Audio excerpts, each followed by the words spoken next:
Bonjour à tous, bienvenue dans cette édition de 13h, les titres du journal.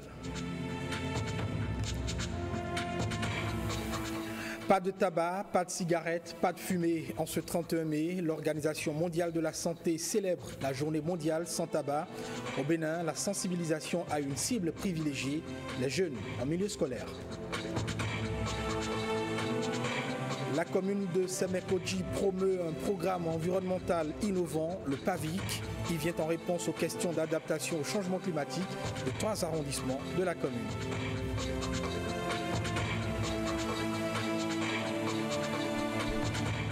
Le top départ des joutes pour les législatives au Sénégal est donné, fait marquant de ces prochaines consultations électorales, le choix de l'ancien président Abdoulaye Wade comme tête de liste nationale du PSD. Voilà donc pour les titres. Bonjour et bienvenue. Surtout merci de prendre le départ avec nous pour cette session d'information. Le tabac, une menace pour le développement. C'est autour de cette thématique que se tient la journée mondiale sans tabac ce mercredi 31 mai. Les jeunes adolescents des lycées et collèges sont la principale cible de la journée au Bénin. L'événement sera marqué par des séances de sensibilisation à leur endroit. Et en prélude à cette journée, le ministre de la Culture, qui assure l'intérim de son collègue de la Santé, a adressé hier un message aux populations béninoises. Suivons-en un extrait, il est au micro de Cécile Rondé et de Wenceslas Savoignement. Le thème retenu pour l'édition 2017 est « Le tabac, une menace pour le développement ». L'Organisation mondiale de la santé et tous les pays membres, dont le Bénin, célèbrent la journée mondiale sans tabac dans le but de souligner les risques pour la santé liés au tabagisme et de plaider en faveur de politiques efficaces pour réduire la consommation du tabac. Au Bénin, environ 5% des adultes béninois consomment encore le tabac sous diverses formes, selon les résultats de l'enquête STEP 2015, contre 16% selon les résultats de cette même enquête en 2008. Cette prévalence a nettement régressé au vu des efforts de réglementation provenant de tous les secteurs d'activité. Néanmoins, la situation reste très préoccupante chez les adolescents de la tranche d'âge de 13 à 15 ans des collèges publics du Bénin, car la tendance est à la hausse au sein de cette couche de la population. La fumée du tabac contient près de 6000 substances chimiques connues, dont on sait qu'au moins 250 sont nocives et plus de 50 sont cancérigènes pour l'homme. Aussi voudrais-je rappeler à tous que nos services publics et privés, nos établissements scolaires et universitaires sont des espaces non-fumeurs depuis 2006. Conformément à la législation en vigueur dans notre pays, au regard de la recrudescence de ce fléau au niveau des élèves, les activités ont été focalisées dans les collèges pour la sensibilisation des jeunes. C'est sur ces mots d'exhortation et de rappel que je lance officiellement les activités entrant dans le cadre de la Journée mondiale sans tabac 2017. Il s'agit de la campagne de sensibilisation sur le tabagisme dans les collèges du Bénin. Sur un tout autre registre à présent, le programme d'action du gouvernement est toujours en pleine vulgarisation. La ville de Nati Tengou a reçu les émissaires du gouvernement à la faveur d'un meeting. Les populations ont exprimé leur adhésion au contenu du Bénin révélé à l'aune des retombées dont elles pourraient bénéficier au profit du département de l'Atakora. Il s'agit entre autres de l'aménagement et de la construction des infrastructures routières, de la mise en place des centres de formation professionnels, cela au profit des jeunes. Plusieurs couches sociales de ce département étaient représentées à ce rassemblement. De la cité des Nanto, Abdoulaye Idrissou, Ousmane Baparapé. Les délégations venues des 9 communes de l'Atakora s'imprègnent du programme d'action du gouvernement. Lorsque nous parlons aujourd'hui du gouvernement, on sous-entend le gouvernement de Patrice Talon. Inclus dans le PAG, le bitumage de l'axe Nati Tengou, Boukoumbe, Corontière réjouit à plus d'un titre l'autorité communale. Sur les 60 km, Nati Tengou en a 30 et Boukoumbe en a 30. En plus de la construction des routes, l'Atakora va bénéficier, entre autres, des infrastructures sportives. Il y aura la construction des stades omnisports à Boukoumbe, Kobli, Materi et Kérou. Nous avons l'extension du réseau de la fibre optique dans tous les arrondissements. Il y aura l'asphaltage et le bitumage de toutes les rues de Nati Tengou. Nous avons aussi la construction de certains marchés.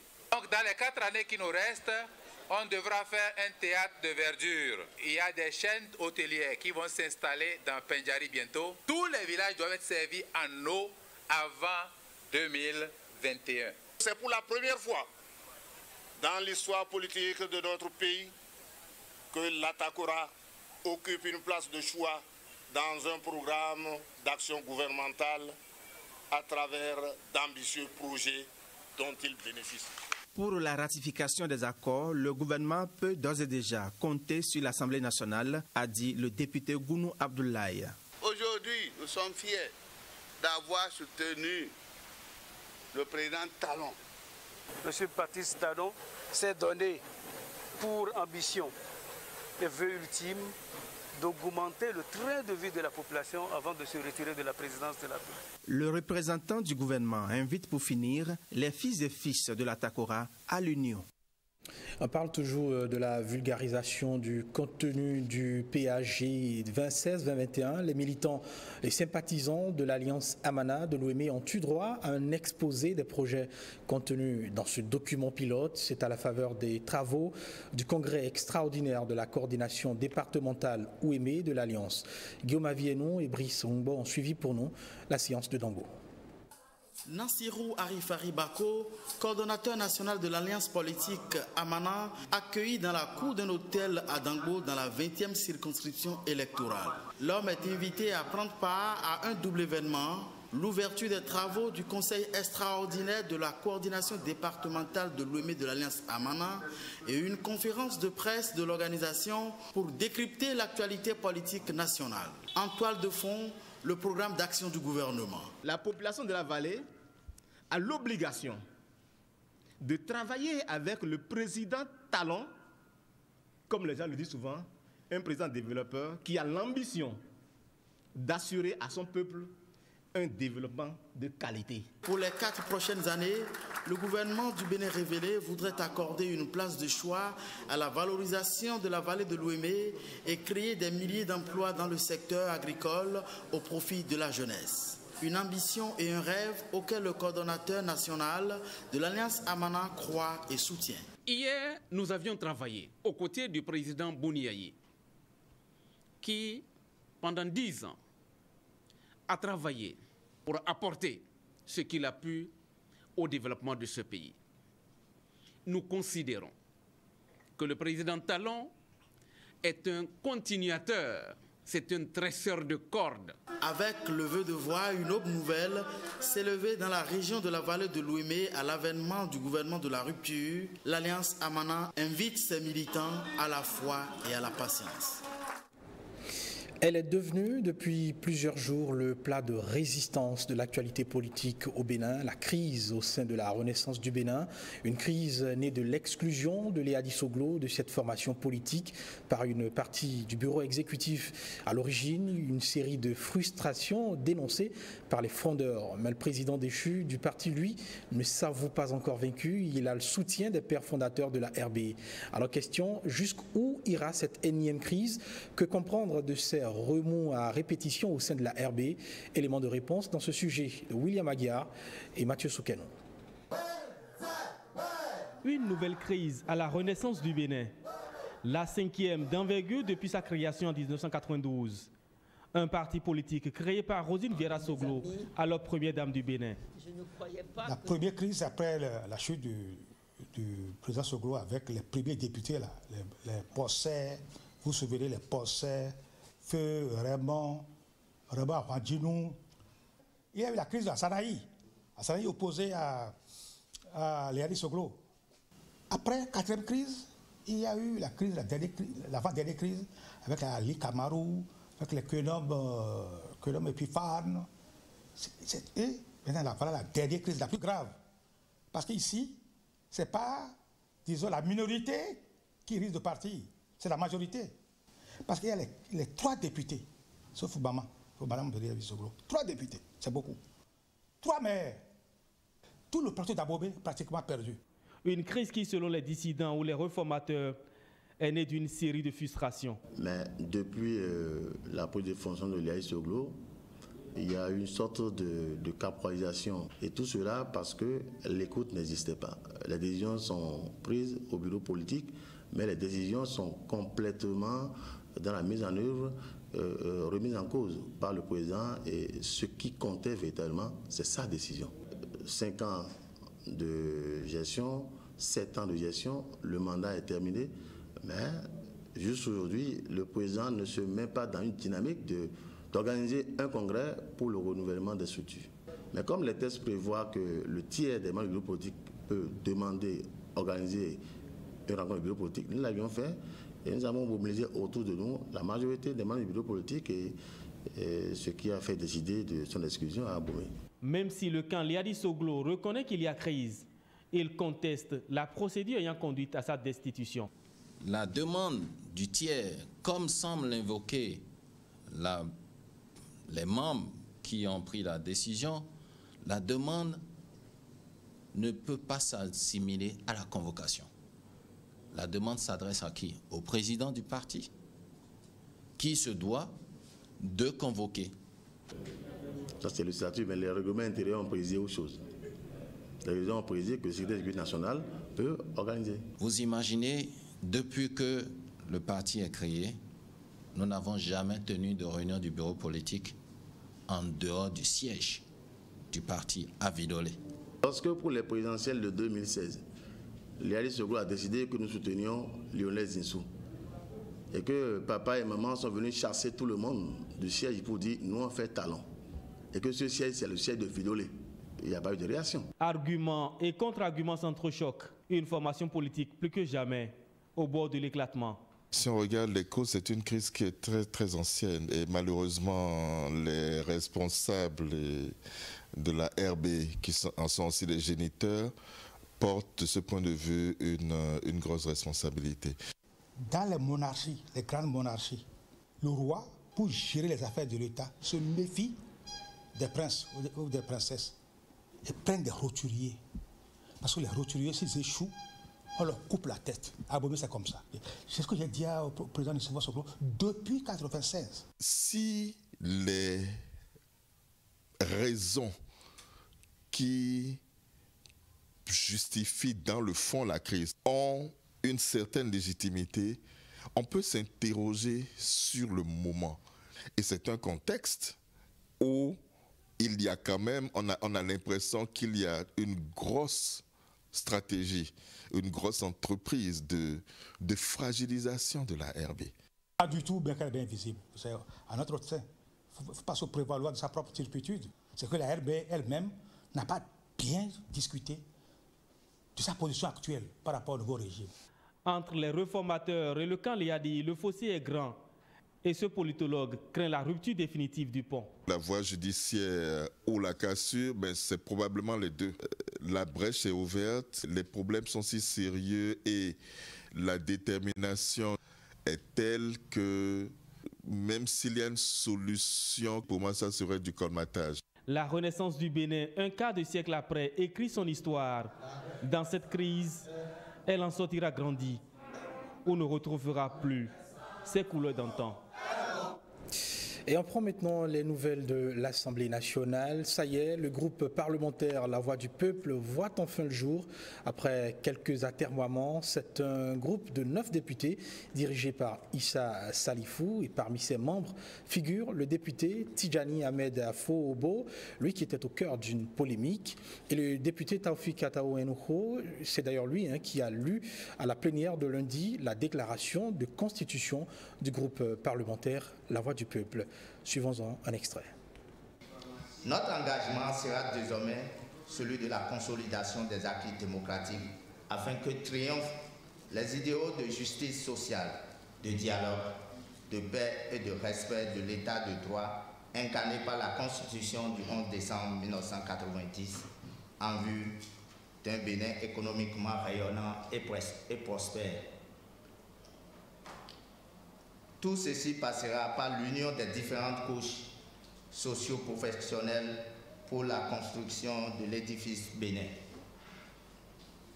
Notre conviction reste ferme que la réalisation de l'ambitieux programme d'action du gouvernement nécessite l'union des fils et filles du Bénin. Les intrigues et querelles politiques ne doivent en aucun cas constituer un handicap à cette union. Nous devons œuvrer pour la transformation de notre auguste assemblée en une tribune où seuls les débats de développement, de justice sociale, de défense de l'intérêt général, de la bonne gestion de la chose publique doivent faire l'objet de notre préoccupation pour le reste de ce mandat, afin de léguer à la génération future un héritage juridique digne des grandes démocraties de l'Afrique et du monde. On reste toujours à Porto Novo avec cet hommage rendu à Honoré Akpomé, avocat général de la Haute Cour de justice et conseiller à la Cour suprême. Il a tiré sa révérence le 8 mai dernier. Un hommage mérité lui a été rendu samedi à la Cour suprême à Porto Novo. Avant son inhumation, suivez les temps forts de cette cérémonie avec Emilienne Fayomi et Noka Dandé.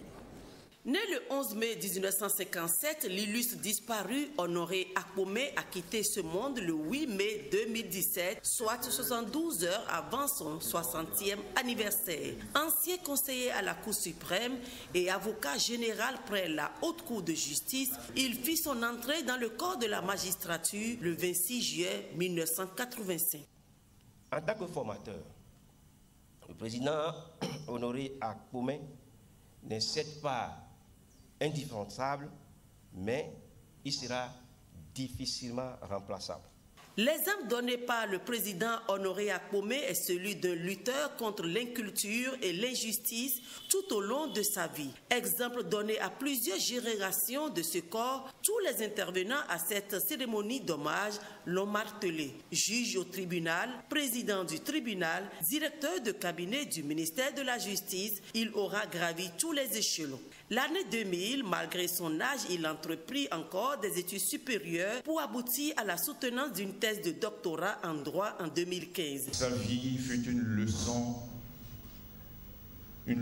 de la justice, une leçon de la magistrature, dans tout ce qu'elle a de rigueur, mais de délicatesse. La perte d'un être cher est une épreuve que nous devons accepter dans le silence et dans l'espérance. C'est pourquoi, aux membres de sa famille, à son épouse Ida et à ses enfants en particulier, dont je mesure l'ampleur du chagrin, je demande de sécher les larmes et de tourner leur regard vers le Dieu de l'espérance et de toute grâce, qui seul vous apportera la consolation. L'homme que tous les magistrats, tous les auxiliaires de justice ont pleuré ce samedi 27 mai a été admis comme officier dans l'Ordre du Mérite du Bénin en 2016. Et on en vient maintenant à ce projet qui vise à améliorer le cadre de vie des populations de 3 arrondissements de la commune de Semek-Boudji. Son nom, le PAVIC, le programme d'adaptation des villes au changement climatique. Il a été présenté, ce programme, au public. Mais en réalité, de quoi retourne-t-il? Des précisions dans ce sujet de Guillaume Avienon et Patrick Nimavo. Commune de Semek-Boudji. La population invitée à la présentation du PAVIC, le programme d'adaptation des villes au changement climatique. Un projet de près de 8 milliards de francs CFA financé par l'AFD, l'Agence française de développement, sous forme de prêt à l'État béninois. Un fonds qui va servir à la réhabilitation de plusieurs infrastructures et à la construction de nouvelles dans 3 arrondissements de la commune de Semek-Boudji. La reconstruction de la passerelle entre Sekandji et Tchanvi, qui est aujourd'hui une passerelle en bois qui est en mauvais état, donc on a prévu de la reconstruire et de la sécuriser. Et après, il y a des projets de drainage par des voies assainies, on va dire, donc des voies pavées et avec des caniveaux qui permettent d'évacuer plus rapidement l'eau des quartiers qui sont traversés par ces voies. À terme, le PAVIC va permettre de lutter contre les conséquences des phénomènes climatiques, mais surtout éviter de reproduire les mêmes erreurs à l'origine des catastrophes, ce qui impliquerait la mise en œuvre de documents de planification urbaine et l'amélioration de la gouvernance. Aujourd'hui, c'est une journée de joie parce que la population a été invitée, le programme a été présenté, y compris les projets à développer, et tout le monde a adhéré. Nous sommes confrontés a de nombreuses difficultés pendant la saison pluvieuse. Je pense qu'à partir de ce projet, à partir de ces réalisations, la population va souffler, va se comporter mieux. Outre Semenpodji, les communes de Boycon et Commun, puis la municipalité de Cotonou sont concernées par le PAVIC.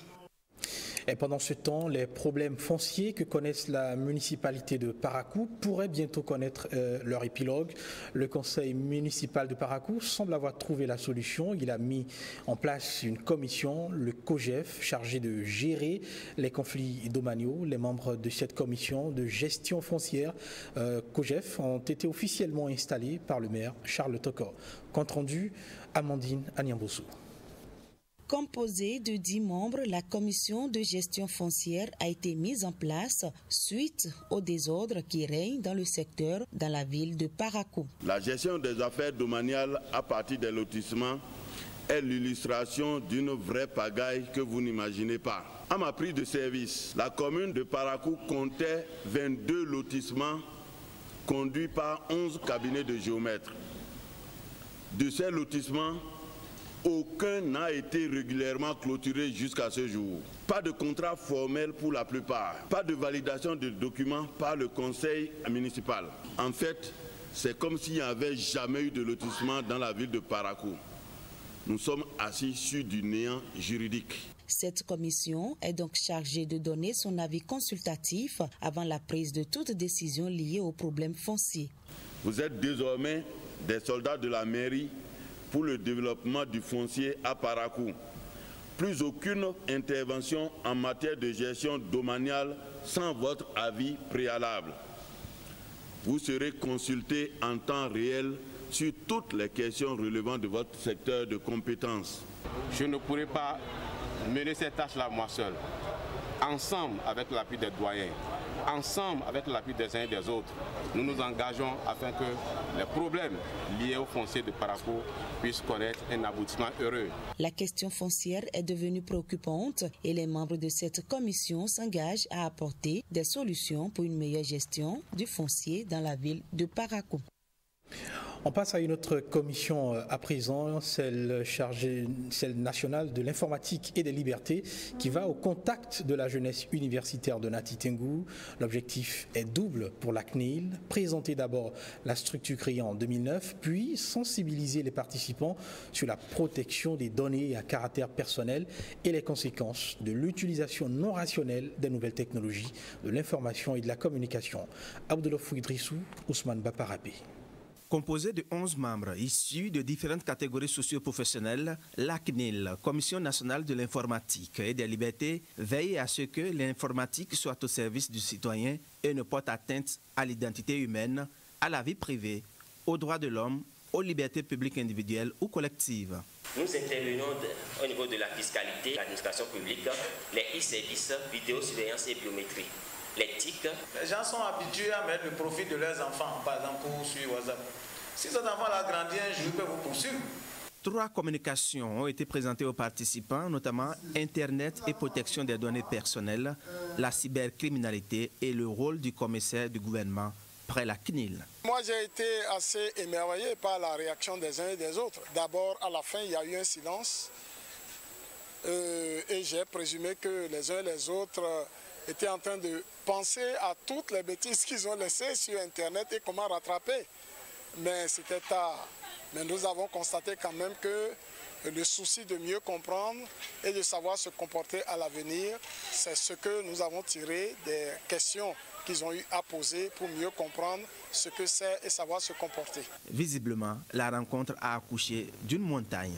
Les conséquences de nos actes sur les réseaux sociaux, les photos publiées, les statuts publiés. On ne savait pas vraiment les risques qu'on prenait, mais maintenant il y a beaucoup de choses à travers leur communication. Je suis très satisfait de cet entretien parce que ça nous a permis de mûrir quand même notre réflexion. Tout citoyen peut saisir la CNIL. Les membres de la CNIL ont un mandat de 5 ans, renouvelable une fois. Le dialogue interreligieux se matérialise davantage par des actes concrets. Le Centre panafricain de prospective sociale du professeur Albert Tewedjre avec l'église protestante méthodiste du Bénin vient de concrétiser leur rêve par la construction d'un centre de santé interconfessionnel. Cela à Pogidi, coût global de l'infrastructure, 13 millions de nos francs avec le concours du Japon. Emilienne Fayomi, Enoka Dondé pour le point. Il aura fallu seulement 8 mois pour réaliser ce rêve. Un dispensaire flambant neuf tenant lieu d'un centre de santé interconfessionnel en plein cœur du village Pogidi. Coût global de l'investissement 13 millions de francs CFA avec le soutien du Japon à hauteur de 10 millions. L'initiative émane du professeur Melchior Albert Tewedjre et s'inscrit dans la vision de la lutte contre la pauvreté, la lutte pour la paix. Pogidi est aujourd'hui connu du monde entier. Ce petit village-là, cher pasteur, président Alagbada, avant la fin de votre mandat de président de l'organe transitoire de médiation, l'organe transitoire pour mener à bien la réconciliation des frères chrétiens protestants, nous avons réussi ce prodige grâce au Seigneur. Septembre 2016, mai 2017, ça fait 9 mois. Et avant septembre, qu'il vous plaise de vous rappeler cet appel téléphonique que j'ai reçu le 5 juillet. Et c'est ce jour-là que nous avons conçu cette idée de construire un centre interconfessionnel pour marquer la paix par un autre chemin. Plusieurs messages de soutien pour la paix en Afrique ont été prononcés par les représentants d'ONG internationales, le représentant du culte vaudou venu d'Haïti pour la circonstance et le conseiller à l'ambassade du Japon. Il servira d'une part à prévenir les clivages ethniques, religieux, culturels et permettra d'autre part d'avancer ensemble et de reconnaître nos différentes identités de manière constructive. Le centre interconfessionnel de santé est ainsi mis à la disposition des populations de la commune. Le professeur Albert Tewedjre invite les structures de bonne volonté pour l'équipement de ce centre de santé. Hors de nos frontières, au Sénégal, la bataille des élections législatives 2017 est ouverte. Lundi, les acteurs engagés en perspective de ce scrutin se sont constitués en coalition pour déposer leur caution au ministère de l'Intérieur. L'événement politique de ces élections législatives reste le choix de l'ancien président Abdoulaye Wade comme tête de liste nationale du PSD et de ses alliés. Reportage. Au Sénégal, les élections législatives 2017 mobilisent déjà les acteurs politiques et les candidats indépendants. Avec le dépôt des cautions des candidats, le profil des acteurs s'est dévoilé. Plusieurs coalitions ont été constituées pour le renouvellement de l'Assemblée nationale. Dans les rangs de l'opposition, la coalition Manko Wattu Sénégal n'a pas réussi son pari de présenter une liste commune. Le maire de Dakar, Khalifa Sall, a été choisi pour diriger la liste nationale de cette coalition. Le Parti démocratique sénégalais a mis en place la coalition gagnante Wattu Sénégal, dont la tête de liste est l'ancien président maître Abdoulaye Wade. Khalifa Sall n'est pas un homme neuf en matière de politique au Sénégal. Parce que cette fois-ci, pour les législatives, il n'est plus le Khalifa Sall que l'on connaissait avant le 30 juillet. Abdoulaye Wade, les Sénégalais lui ont tourné le dos en 2012. Mais Abdoulaye Wade, quand même, il a fait son temps. Moi, je pense que c'est une débâcle politique et une défaite politique de l'opposition. Au final, Manko Wattu Sénégal n'a pas réussi son pari d'aller aux élections législatives avec une liste unique. Certains observateurs estiment que cette division de dernière minute profitera à la majorité présidentielle réunie sous la bannière Benno Bokk Yakaar.